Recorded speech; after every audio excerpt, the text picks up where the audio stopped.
Ako guys, sigurado ako na magiging exciting ang bakbakan sa August 12 dito sa Palawan. Albert Pagara, at sa training na pinapakita niya, sigurado makikita niyo yung bilis at lakas. Pero ang mga kalaban niya, Pride of Palawan, Lawrence Rosas.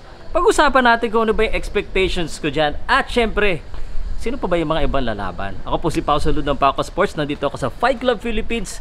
Nagte-training din ako dito. Lalaban sana ako sa August 12 eh. Gusto niyo ba makita? Anyway guys, pag-usapan natin.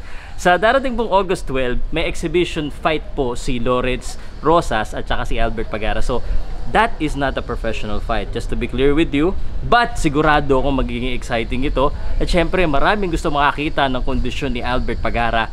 Makikita natin sa August 12 kasi may laban po si Albert Pagara sa darating pong August 30 sa Kazakhstan. At mind nyo ha, ang laban niya is the IBF Lightweight Asia Championship. So this is gonna be a good test.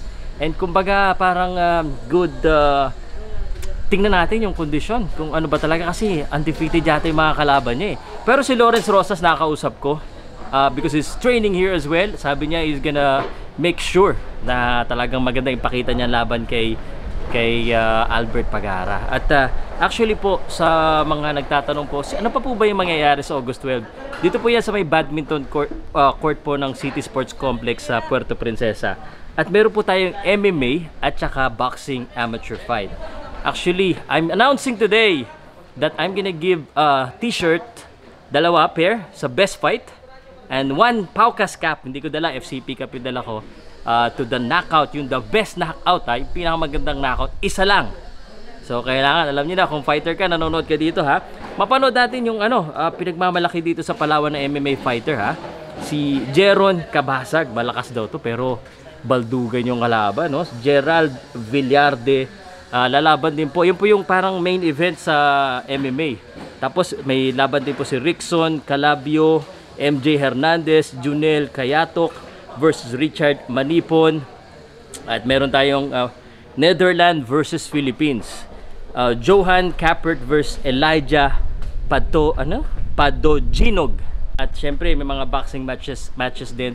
Mga bata po na taga Palawan na lalaban po dito. Napapanood ko po sila mag-training at mukhang handang-handa sila magpakita ng galing.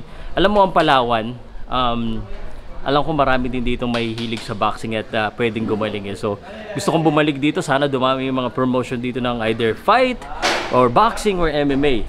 Tapos again sa boxing match, Raymark Obiena versus Nilo Galles, Mark Reed Bierneza versus Jason Cabasag, Redel Bierneza versus Erwin Madrona, Carl Angelo Corpus versus John Adion, Raymark nabasa ko na, Ramil Rodriguez versus Mark Guarana, Raymark Madrona versus Resty Lucero. Yan po yung mga laban na yan. So kung gusto nyo pong bumili ng ticket sa UG Tavern, sa Club 200 Fitness Camp dito, at saka sa Fight Club Philippines dito mo mismo, and I'm sure sa gates meron po 100, pinakamura, makakapanood ka na. At pwede mo akong lapitan, stickers na available ko. At ako expect ko magpakitang gila si Albert Pagara kasi marami pong nag-aabang sa kanya bumalik.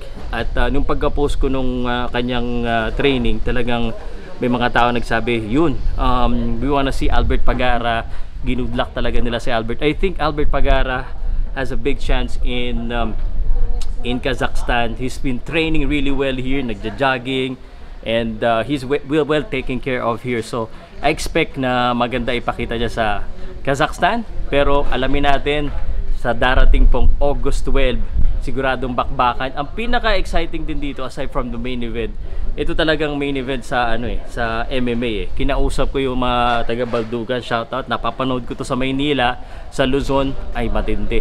Sabi ko nga dito sa mga dito, sila pa talaga hinamon yung mapapalaban po mga taga Palawan. Kaya kung Palawenyo ka at gusto mong manalo yung taga Palawan, manood ka na kasi matindi makakalaban ng mga taga Palawan, mga dayo.